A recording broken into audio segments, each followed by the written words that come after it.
Esther அதிகாரம் 6. அந்த ராத்திரியிலே ராஜாவுக்கு நித்திரை வராதபடியினால் காலவர்த்தமானங்கள் எழுதியிருக்கிற நடபடி புஸ்தகத்தை கொண்டுவரச் சொன்னான். அது ராஜசமுகத்தில் வாசிக்கப்பட்டது.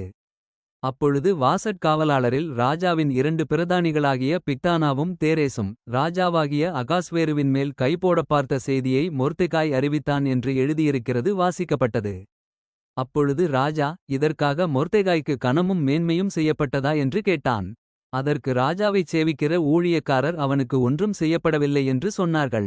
ஆமான் தான் செய்த தூக்குமரத்திலே மொர்தெகாயை தூக்கிப் போட வேண்டுமென்று ராஜாவிடத்தில் பேசும்படி ராஜ அரமனையின் வெளிமுற்றத்திலே வந்திருந்தான். அப்பொழுது ராஜா, முற்றத்திலிருக்கிறது யார் என்று கேட்டான்.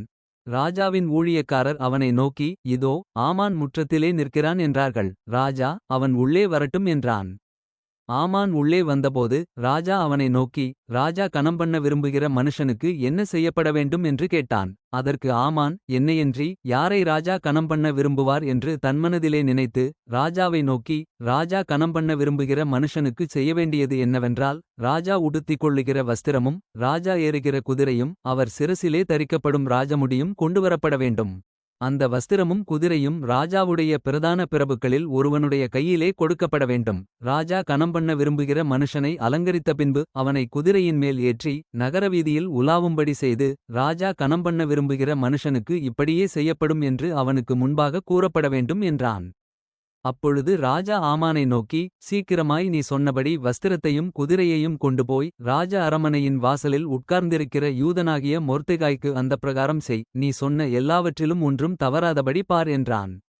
அப்படியே ஆமான் வஸ்திரத்தையும் குதிரையையும் கொண்டுபோய் மொர்தெகாயை அலங்கரித்து அவனை குதிரையின் மேல் ஏற்றி நகரவீதியில் உலாவும் படி செய்து, ராஜா கனம்பண்ண விரும்புகிற மனுஷனுக்கு இப்படியே செய்யப்படும் என்று அவனுக்கு முன்பாக கூறினான். பின்பு மொர்தெகாய் ராஜாவின் அரமனைவாசலுக்கு திரும்பி வந்தான். ஆமானோவென்றால் சஞ்சலப்பட்டு முக்காடிட்டுக் கொண்டு தன் வீட்டுக்கு தீவிரித்துப் போனான். ஆமான் தனக்கு நேரிட்ட எல்லாவற்றையும் தன் மனைவியாகிய சிரேஷுக்கும் தன் சிநேகிதர் எல்லாருக்கும் அறிவித்தபோது அவனுடைய ஆலோசனைக்காரரும் அவன் மனைவியாகிய சிரேஷும் அவனை பார்த்து, மொர்தெகாய்க்கு முன்பாக நீர் தாழ்ந்து போகத் தொடங்கினீர். அவன் யூதகுலமானால் நீர் அவனை மேற்கொள்ளாமல் அவனுக்கு முன்பாக தாழ்ந்து போவது நிச்சயம் என்றார்கள். அவர்கள் இப்படி பேசிக் கொண்டிருக்கும்போதே ராஜாவின் பிரதானிகள் வந்து எஸ்தர் செய்த விருந்துக்கு வர ஆமானை துரிதப்படுத்தினார்கள்.